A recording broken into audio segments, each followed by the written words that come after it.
예, 전주 출신 이성윤입니다. 검사장님. 네.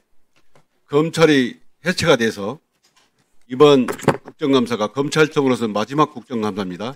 소감이 어떻습니까? 사실 저도 20년 이상 검찰에 몸담았던 사람으로서 그걸 묻다는 게 아니고요. 네. 그 원인이 뭐라고 생각하십니까? 저희 검찰권의 오남용 그런 것들이 이제 국민 검찰권을 남용한 사건 대표적인 건 하나만 들어보세요. 제가 검찰권이 남용됐다고 그러는데 검찰 해체된 이유는 바로 여러분들이 자업자득이에요. 예? 윤석열 정권 하에서 윤석열, 김건희는 한없이 봐주고 면죄부 주고 반면에 반대편 정적은 쥐잡듯이 잡고 수백 번 압수해가고 그 결과에 온 거예요. 예? 지금까지 검찰이 여러분들 다 오실 때마다 뭐 국민을 위해서 법률로부터 국민을 지키겠다고 그러는데 여기는 몇 분 가슴에 손을 놓고 생각해 보세요. 그날 11월 3일 날 당황스러웠다고요? 초등학생도 딱 보면 지금 비상 상황이 아니고 전쟁 상황이 아니기 때문에 이 법이라는 걸 다 알고 일반 시민들도 텔레비전 보고 나와서 항의했잖아요. 해제라고 했지 않습니까? 근데 수십 년간 법을 공부한 사람이 모르겠다고요? 이러니까 검찰이 제정신 못 차리고 윤석열, 김건희에게 부역했다는 얘기 듣는 거예요. 아까 문재인 대통령 사건 수사했다고 그러지만 본인은 내용을 잘 모른다며요. 네, 제가 부임하기 전에 그러면 회사 사장이 자기 아들을 견습생으로 회사에 취업시키면 취업시켜서 월급을 주면 배인죄입니까 아닙니까? 몰라요? 자, 문재인 대통령 수사는 대통령을 기소하면서 진술서 한번 답변서 안 받고 기소한 것도 문제지만 수사 방법도 정말 문제가 많습니다. 수사 방법 점검해봤습니까? 제가 지금 재판 중인 사안이어서 재판 중인 상황을 얘기하는 게 아니고 수사 방법에 대해 얘기하는 거예요. 제가 구체적으로 말씀드리기 좀 어렵습니다. 아니, 검사장 아니에요? 검사장이 또 이런 짓을 하랍니까? 이게요. 그럼 전주지검 검사가 그 전 사이에 노보가 있는 목욕탕을 찾아가요. 그러면서 전화 모두 19번을 줍니다. 그리고요. 정말 꼭 만나자고 손님을 가장해서 목욕탕 들어가고 또 안 만나면 대통령 사돈 감찰에다 큰일 난다고 겁박까지 해요. 이 70 노무원을 만나서 뭘 진술을 듣겠다는 거예요? 이거 아십니까? 네, 알고 있습니다. 이런 걸 왜 감찰해? 이렇기 때문에 검찰이 해체되는 겁니다. 자, 압수수색은 몇 번이나 했는지 아십니까? 출판사 대표직까지 하고 총 압수수색을 30곳을 넘게 했습니다. 그것도 어린 손자의 아이패드까지 압수수색했어요. 그러다 보니까 압수수색 잘못했다가 준항구대에서 취소까지 됐지 않습니까? 더 황당한 것은 그래요. 출국금지 그걸 남용했는데 김정순 여사의 이상 디자이너에 맞지 않습니까? 그 딸을 프랑스 국적인데 국내에 들어오자 핸드폰 비번을 가르쳐준다 한다 해가지고 출국 금지를 했어요. 그거 아십니까? 네, 지금 출국 금지 모두 다 해제된 것으로 알고 있습니다. 당연히 해제되죠. 출국 금지는 오랫동안 할 수 없습니다. 그런데 이 디자인의 딸에 대해서 비번을 안 깐다고 프랑스 국적에 출국 금지 해놓고 그런 거예요. 겁박한 거예요.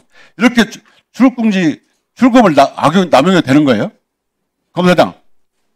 이거 보세요. 이거 되단 말이에요. 모르는 일입니까? 네, 지금 재판 중인. 재판 중인 상황이 뭔 상황이 있어, 이거? 이렇게 왜 수사를 잘못했는지 물어보는 겁니다. 알면 잘했다, 잘못했다, 그 말을 못해요? 당시 수사팀에서 필요성이 있어서 당시 수사팀이었다 하더라도 지금 본인 점검해봐야 할 거 아니에요?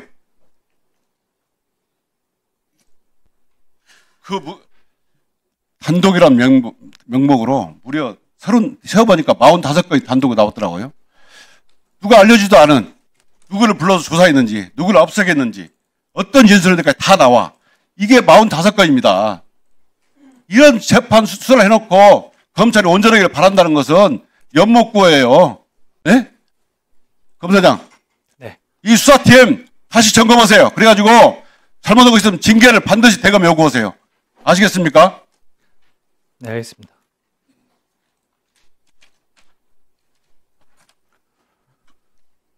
광주검사장, 광주고등검사장. 네. 검찰이 왜 해체되고 78년 만에 문을 닫게 된지 아십니까? 네. 책임을 통감하고 있습니다. 본인 책임은 없습니까? 없다고 말씀 못 드리겠습니다. 본인 책임이 있습니다. 당신이 수원지검에 2차장 근무할 때 김학의 사건 수사했지 않습니까? 김학의 출금 사건.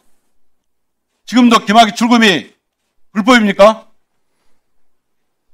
이미 판결이 확정됐습니다. 윤석열의 구역에서 당시 검사장 문홍성을 제끼고 1차장이 지휘해야 되는데 2차장이 지휘하고 그것도 고등검사장이 고검장이 지휘한 사건이 맞지 않습니까? 그렇지 않아요? 네. 당시 제가 차장으로 재직했는 이 사건이 잘 된 수사입니까? 당신 때문에 기소해가지고 자규군 저를 포함해서 4명이 기소받아가지고 4년 2개월 동안 재판을 받았어요. 아십니까? 네. 알고 있습니다. 당신들을 기소해놓고 나무라 하면 승진하고 임세진 부장하고 광주검사장 승진을 거듭해서 지금 광주고검장 가 있죠. 선배들한테 무슨 낯으로 여러분 절차를 지켜서 수사를 할 수 있겠습니까? 아무도 책임지는 사람이 없어요. 지금이라도 그 검찰 수사가 잘못됐습니다. 사과드리고 사퇴해야 됩니다. 저는 이렇게 생각을 해요. 그런데 울산시장 사건도 무혐의라도 책임진 사람 없고 오히려 승진했어요. 여기에 대해서 한 말씀 해보세요.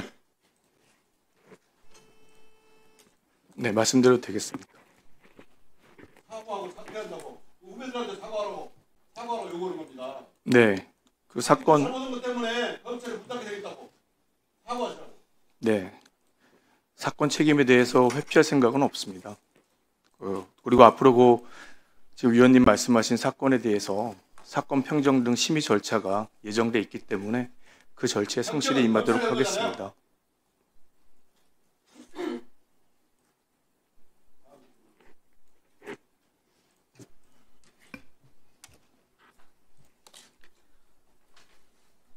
우리 송강 광주구검장님 이 자리에 증인으로 나오셨는데 김학의 사건은 그 출국 금지가 불법이라는 사건은 무죄 확정이 됐습니다. 증인이 기소한 사건이. 아까 말은 뭐 사건에 대한 책임을 회피하지 않는다 그러면 잘못된 기소에 대해서 이로 인해서 수년간 고통을 받은 사건 관련자, 경제적 피해, 또 신용훼손, 사회적 지위의 박탈 이런 것에 대해서는 아마 보상이 불가능하다시피 하는 겁니다. 그러면 증인께서는 어떤 식으로 책임을 진다는 말씀입니까? 말씀 올려도 되겠습니까? 네. 네.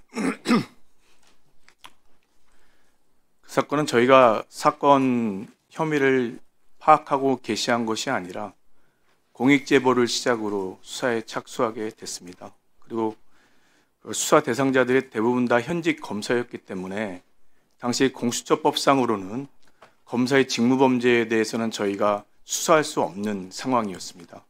그래서 저희가 한 달 정도 수사를 하다가 그 사건을 공수처로 이첩을 했습니다. 저희는 그 이후로는 공수처에서 계속 수사가 진행될 것으로 기대를 했었는데 예상과 달리 한 열흘 만에 공수처에서 저희한테 다시 그 사건을 이첩을 해왔습니다. 근데 아까 이성년 위원님께서도 말씀하시다시피 그 사건은 조사 대상자가 청와대 고위 관계자를 비롯해서 법무부 장차관 국장, 대검 총장, 차장, 법무패 부장, 그 다음에 대부분의 조사 대상자가 저희랑 같이 한 건물에서 근무하던 분들이었습니다. 그 수사를 진행하고 재판을 진행한다는 것 자체가 저희 수사팀으로서는 아니 그러니까 어떤 상당히 식으로 책임을 회피하지 않겠다. 그 책임은 어떤 책임을 얘기하느냐. 그 말 하는 게 그렇게 어렵습니까? 그 책임 문제에 대해서는 네. 향후 절차가 지금 진행이 되고 있습니다. 그 아니 절차에 본인 입으로 말했지 않습니까? 사건에 대해서 책임을 회피하지는 않겠다. 그 책임은 어떤 것이냐는 거죠. 구체적으로. 그 책임에 대한 과오 유무나 정도에 대한 심의 절차가 예정돼 있기 때문에 전직 법무부 장관은 그 자리에 앉아서 직을 걸겠다 그 소리 잘 하던데요. 직을 안 거십니까? 직에 연연할 생각은 없습니다. 그러면 사퇴하시기 바랍니다.